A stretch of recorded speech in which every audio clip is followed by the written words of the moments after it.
El campo de tiro resonaba con el estruendo seco de los disparos, un coro áspero de pólvora y metal, pero en la línea 9, apartada del bullicio de alardes y altavoces portátiles, una figura solitaria creaba un oasis de calma.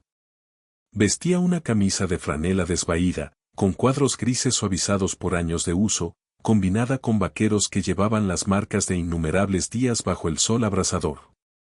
Una gorra marrón, sin emblemas, con el ala curvada lo justo para proteger sus ojos curtidos, reposaba baja en su frente, como si no tuviera nada que demostrar.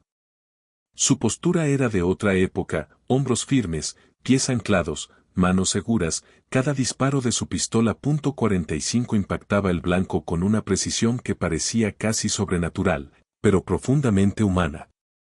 Los tiradores más jóvenes, una mezcla de reclutas fuera de servicio y aficionados de fin de semana, lo tildaban de jubilado, quizá un antiguo conductor de camiones, gastando balas por aburrimiento.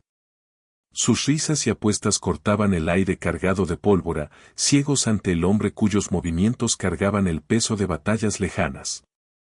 Pero un recluta del OSEAL, deteniéndose para recargar, vislumbró una marca en su antebrazo, un tatuaje descolorido por el sol que lo detuvo en seco. No era un diseño ostentoso, sin águilas ni calaveras, solo un número y un símbolo, del tipo que no se compra, se gana con sangre, sudor y silencio. Cuando el recluta reunió valor para preguntar por su servicio, el campo se sumió en un silencio expectante, y la respuesta, una palabra y un gesto vago hacia una era pasada, cayó como una piedra en un estanque, apagando cada burla. Bienvenidos a las historias de los invisibles, donde el valor susurra. Comparte en los comentarios desde donde lees hoy, y si crees que estas historias merecen perdurar, suscríbete para mantenerlas vivas. El campo abría al amanecer, pero él llegaba a las 6:40, una figura solitaria en el estacionamiento de grava, su camioneta azul desgastada aparcada en el rincón más lejano, con la pintura descascarada por años de sol desértico. Firmaba el registro con una caligrafía lenta y precisa, Sánchez. Sin rango, sin saludos, solo un leve asentimiento al encargado, un hombre canoso que apenas levantaba la vista de su taza. Con pasos firmes, cruzaba el suelo de cemento hacia la línea 9, sus botas gastadas pero lustradas marcando un compás tan constante como su respiración. Su atuendo era invariable, vaqueros deshilachados en las rodillas, camisa de franela arremangada, y esa gorra, antes negra, ahora marrón por el polvo y el tiempo. Su bolsa de tiro, un saco de lona raído, colgaba de su mano derecha, con lo justo, una funda de pistola vieja, una caja de 45S y un termo abollado que nunca abandonaba su mesa, su superficie rayada como un mapa de memorias mudas. Los habituales, cazadores, policías y fanáticos tácticos, lo apodaban el abuelo o el callado, riendo por su rutina, un solo blanco, 30 disparos, y adiós. Se mofaban de que nunca se quedaba, de que no se unía a sus discusiones sobre calibres o miras. Pero el personal del campo veía algo distinto, como escudriñaba el entorno con la calma de un halcón, como sus ojos se fijaban no en el blanco de papel a 25 metros, sino en la placa de acero detrás, como si midiera corrientes invisibles. No parpadeaba ante el estruendo de un rifle, no fallaba un tiro, no recogía sus casquillos, dejándolos esparcidos como ofrendas olvidadas. Aquella mañana, el campo vibraba con energía extra. Un grupo de reclutas navales, recién salidos de entrenamiento básico y llenos de fanfarronería, irrumpió, con mochilas al hombro y bromas que ahogaban el chasquido de las pistolas. Un aspirante a SEAL llamado Diego, ocupó la línea 6, su bolsa con un adhesivo de tridente brillando bajo las luces. A sus 23 años, era astuto, determinado, con un olfato para distinguir lo auténtico entre el ruido. Al principio, apenas notó al hombre a 3 líneas de distancia, solo otro tirador, el eco de su .45 mezclado con el caos. Pero entonces percibió el ritmo, no estridente, no vistoso, sino implacable. 3 disparos, pausa, 2 disparos, pausa, cada grupo en el blanco apretado como una moneda. Miró de reojo. La técnica del hombre era impecable, sus manos dominaban la pistola con una autoridad serena, sin movimientos sobrantes, sin alarde. Mientras Sánchez recargaba, Diego vio el tatuaje, un contorno desvaído, un número y un emblema inconfundible para quien conocía las leyendas de operaciones especiales. Era tinta de primera recon, de una época en que los tatuajes eran cicatrices de deber, no moda. Diego esperó, observando cómo el blanco se llenaba de agujeros perfectos, y luego se acercó en una pausa. Señor, eso es de primera recon, ¿verdad? Sánchez no giró, disparó su última bala, un centro perfecto, y dejó la pistola con cuidado antes de mirarlo. Una vez, dijo, su voz grave, como piedras rodando. Esa palabra golpeó como un martillo, cerrando una puerta que Diego no sabía que había entreabierto. Asintió, volvió a su línea, pero sus disparos perdieron ritmo, su mente atrapada en el momento. Sánchez se movía con intención, sin prisas, sin espectáculo. Cada recarga era un rito, cargador dentro, corredera revisada, disparo, su blanco un testimonio de exactitud. Los otros reclutas, bromeando sobre sus agrupaciones y apostando cervezas, no lo notaron, pero el amigo de Diego, un joven delgado llamado Mateo, le dio un codazo. ¿Qué pasa con el viejo? Es constante, hay que admitirlo. Diego cayó, con la mirada fija en Sánchez, quien limpiaba su pistola con un trapo gastado, sin apuro, como si el mundo esperara por él. El bullicio del campo parecía desvanecerse alrededor de la línea 9, el aire cargado de un peso tácito. Diego se acercó de nuevo, con voz más baja. Señor, ¿cuándo sirvió? Sánchez pausó, con la corredera abierta, y lo miró, no molesto, solo tranquilo.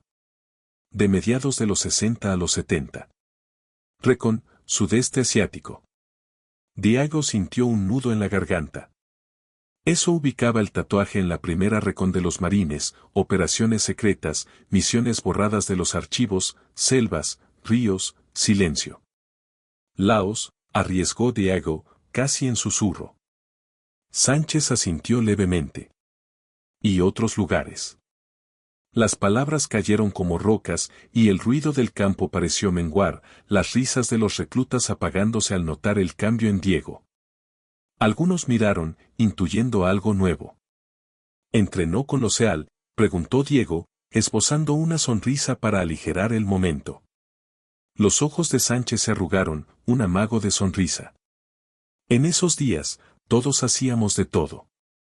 ¿Te movías, sobrevivías, o no? Diego rió, pero su siguiente pregunta fue más audaz, inspirada en historias de entrenamiento. Señor, mi oficial mencionó una operación en la selva, principios de los 70, un líder de recon que sacó a 2 heridos bajo fuego. Estuvo clasificada por años, fue. Sánchez no parpadeó.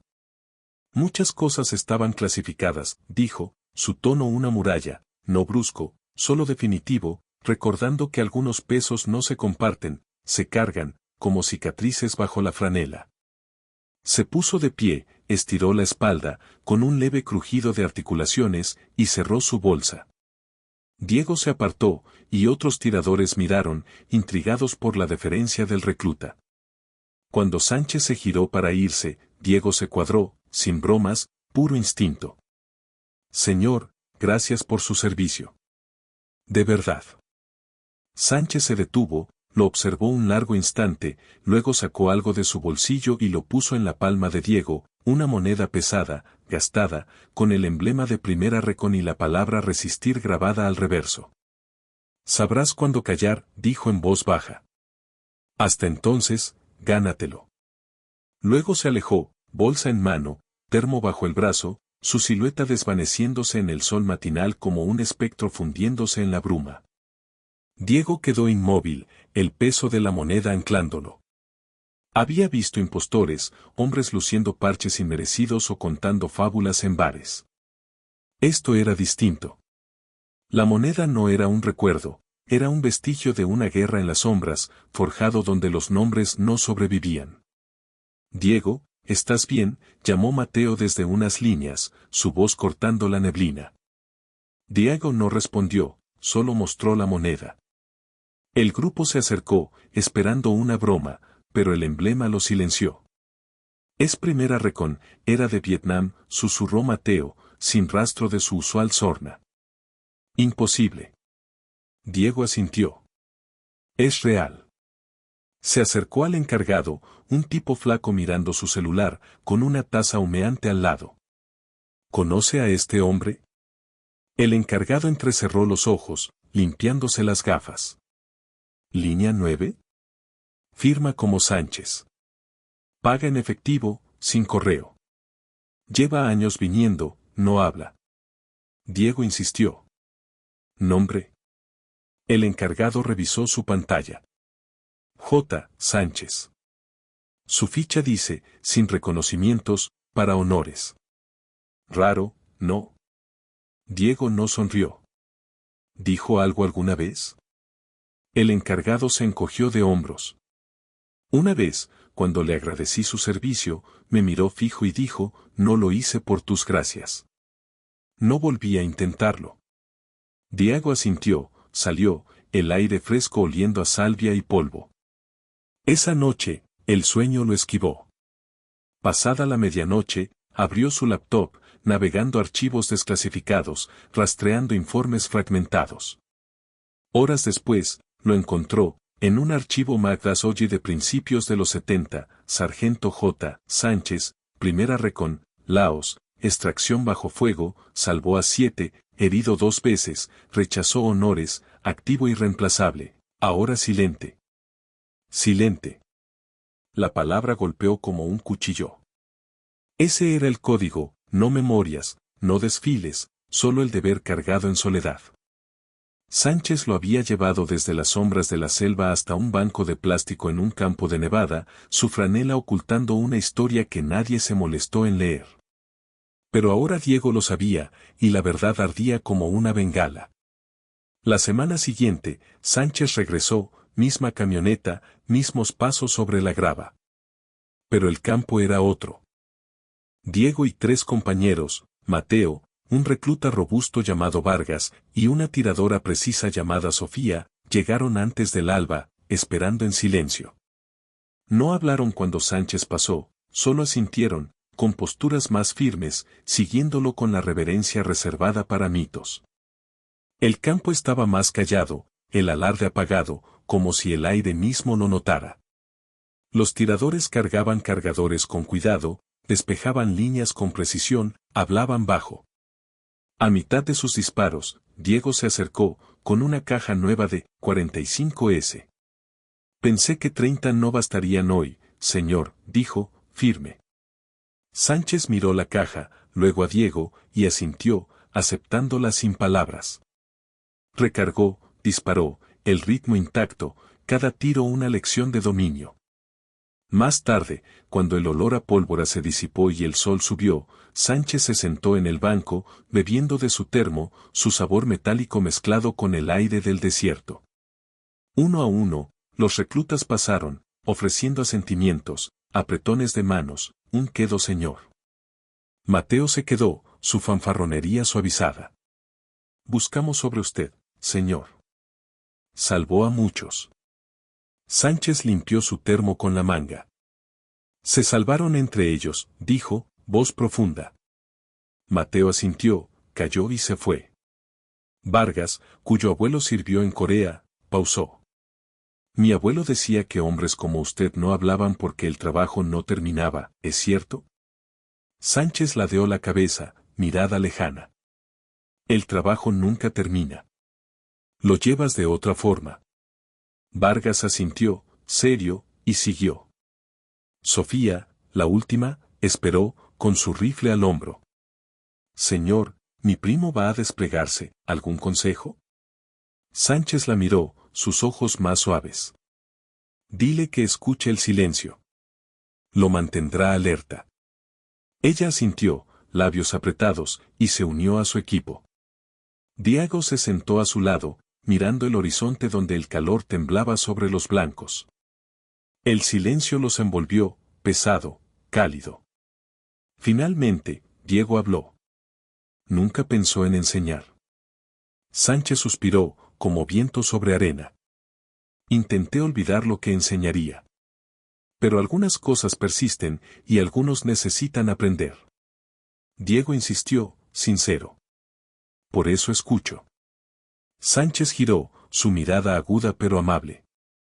Entonces escucha más, habla menos. Rieron quedo, el sonido absorbido por el zumbido del campo. Sánchez dejó la caja de balas sin abrir, un gesto que decía todo. Días después, una placa de latón apareció sobre la línea 9, reservado para J. Sánchez, hasta que diga lo contrario. Nadie reclamó el crédito, y Sánchez nunca lo mencionó, nunca pidió que la quitaran. Algunos enseñan con palabras, Sánchez enseñaba con presencia.